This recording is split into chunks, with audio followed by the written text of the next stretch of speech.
chosen fam, that's what they call me. Promise that you'll never be lonely. Ladies and gentlemen, this is your three judges scoring this bout in ringside. Sus tres jueces, Roberto Rodríguez, Juan Carlos Pulido y Diego Alejo. And your referee in charge of the action, su referee para este combate, Rodrigo Flores. Y es presentado a ustedes por, being brought to you by Toscano Boxing Promotions, Boristeca Boxing Promotions in association with Global Sports Streaming, BIB, the best in boxing. Introducing to you first, the fighter standing in the blue corner. Here wears black trunks with yellow trim. He officially weighs in 182 pounds. No canto azul, vestindo su H amarelo e preto, con un peso oficial de 182 libras. He stands with a professional record of two professional bouts. One victory, one defeat, and one of those victories coming by the fast way of knockout. En dos combates profesionais, una vitória, una derrota y una victoria por nocaute. Damas y caballeros, recibamos como se merece a la leyenda brasileña y mundial de las artes marciales mixtas. Ladies and gentlemen, introducing the Brazilian and worldwide legend of MMA. Senhoras e senhores, apresentando a lenda brasileira e mundial do MMA. Do Curitiba, Paraná, Brasil, Anderson, the Spider Silva! And his opponent across the ring, standing in the red corner. He wears green camouflage. He officially weighs in 184 pounds. Y su rival en la esquina roja, vistiendo pantaloncillo camuflaje verde, con un peso oficial de 184 libras. In 57 professional bouts, he stands with a record of 52 victories, 5 defeats, and 34 of those victories coming by the fast way of knockout. Presenta un récord de 52 victorias, 5 derrotas y 34 de esas victorias por la vía del knockout. Ladies and gentlemen, introducing the former WBC middleweight champion of the world. Damas y caballeros, con ustedes, el ex campeón mundial peso medio del CMB. Puro Culiacán, Sinaloa, México. Julio Cesar Chavez Jr. You hear almost equal applause for both fighters and now here. giving out the final instructions. Interesting. Your referee in charge, Rodrigo Flores. 8 rounds. Ocho Santos. Chris, let's talk about the keys to victory. What do these guys need to do, speaking Chavez first, to win this fight? All right, we only have 8 rounds. Chavez is used to fighting 10 or 12 round distances. He needs to start fast. He doesn't want Anderson Silva to get comfortable. 2, he has to be a bully. We get a small ring. He can be physical, fight on the inside, get to that body, which is number 3. Body, body, body. Hit that body every chance you get. Silva has a very long torso. For keys to victory for Anderson Silva, get your bearings. Know where you are. Get your feet underneath you. Get some respect early. You've got to sit down on those punches in boxing. He's got to be crafty. He's a very slick guy. He's got that great upper body head movement that he can fire right off of. And also, he's got to stay long. He's tall, he's long, he's got broad shoulders. He doesn't want to be in the inside with Chavez Jr. Well, everyone's wondering what's going to happen in this fight here tonight. A lot of the boxing experts say that there's no way Anderson Silva can compete with someone on the caliber, the level of Julio Cesar Chavez Jr. Some people saying Chavez didn't take it as seriously as he might if he was facing a more formidable boxing opponent. But they both look like they're in shape and they're ready to go. And they both look intense here as they touch gloves and they get it underway as the lights come up in the ring for our co-main event, an 8-rounder between Julio Cesar Chavez in the camo shorts, Anderson the Spider Silva in the black and yellow, as he's known for. Silva dancing around the ring, circling. Silva southpaw, always can be tricky. It's all about that front foot when you're fighting a southpaw, right, Chris? Yeah, you're going to see that battle of that front foot. You want to keep your lead foot on the outside, whether you're a southpaw or an orthodox fighter. Keep them within your striking position, which is between your legs. You see the size difference. Silva is a big man. Again, fought in the UFC often against full-size 205ers and was able to handle them and handle the power in 4-ounce gloves quite well. So we'll see if a natural 168er in Julio Cesar Chavez, even fighting down at 160, can hurt him with the bigger gloves.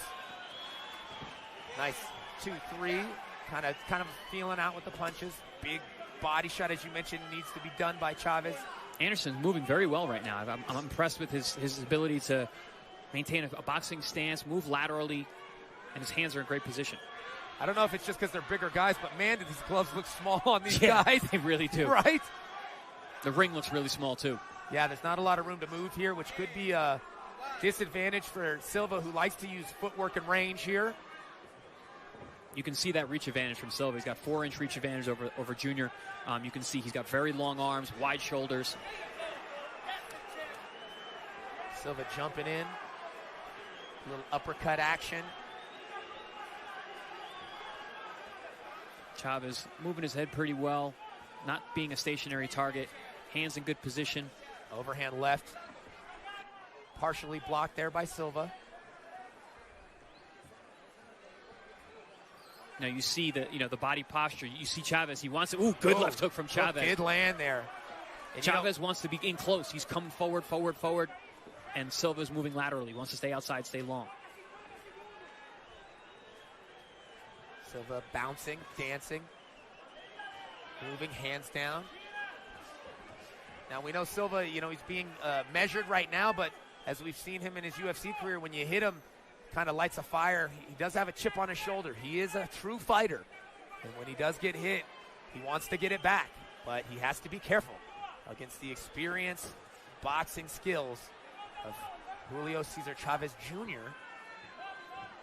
Silva at his best is a phenomenal counterpuncher. Ability to pull the trigger and land hard, sharp punches. One of the best in UFC history. Yeah, and he does like to lull his opponents in. Almost seems to be inactive at times, and the next thing you know, like you said, bang, that one big shot comes, hurts his opponent, and then he swarms. Good opening round. Yeah, I thought it was good to see both fighters. They both look in shape, sharp.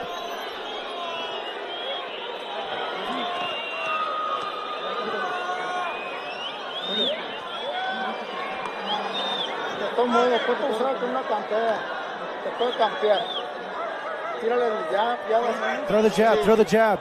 And then throw the right, follow it up with the right.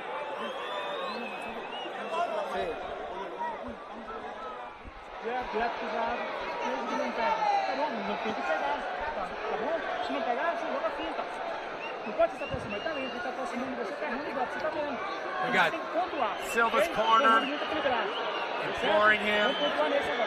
He seems so calm and collected in there, just receiving the message. No stress on his face. That's just the experience. That's just fight experience. He's not overtaken by the moment, Chris. No, just like you said, Brandon, like he's one of those guys, he lulls you to sleep. He does it with his posture, with his body, with his mind, with his face. He's very relaxed in there.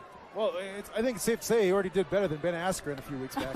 Well, yeah, Ben Askren is known as a grappler, never ever as a striker. In fact, some people say he had the worst striking ever in the UFC. And Anderson Silva had some of the best striking ever in the UFC. So much different MMA versus boxing match than we have here, guys. Also, Anderson Silva does have he has boxed before professionally. Yes. He also is a kickboxer. So kickboxing is somewhat, I think, of an easier transition to boxing than going straight from MMA or having a wrestling background like Ben Askren. You know what I've noticed, Chris, is Anderson in that first round, he took that hook very well, and that was a big question that I had coming into this fight is how he would take Chavez's punches. Yeah, he got hit with that big left hook, was lead. He did take it well. It didn't seem to rock him all that much. Can we say a fighter is a fighter is a fighter no matter what discipline they're in?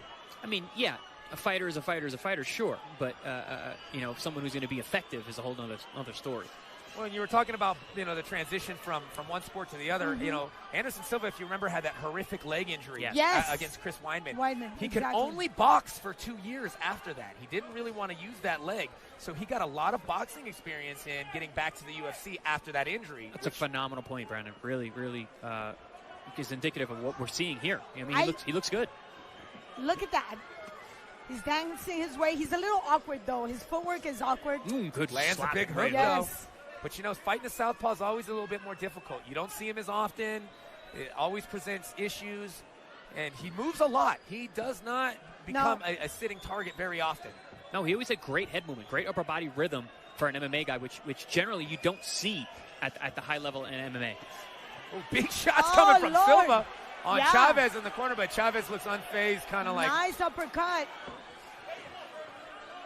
Chavez showing pretty decent defense at this Nice point. jab gets through. I'm actually surprised because Junior is actually bringing action to Silva. Yeah, he's pushing the pressure. He said he needed to do that too. He said, you know, I need to bring the fight to him. I have to do that to earn respect of the crowd and to really prove that I'm the better boxer here. I can't sit back on him. I got to pressure him. And he's trying to, but man, Silva is a tough cookie to catch. Yeah, Silva's in a rhythm right now. He was showing a few moments ago vintage Anderson Silva. He'd like to showboat a lot in his UFC fights. I think that's him finding his flow, though. That's what he needs. Very surprised at how good Silva looks this early in the match. Oh.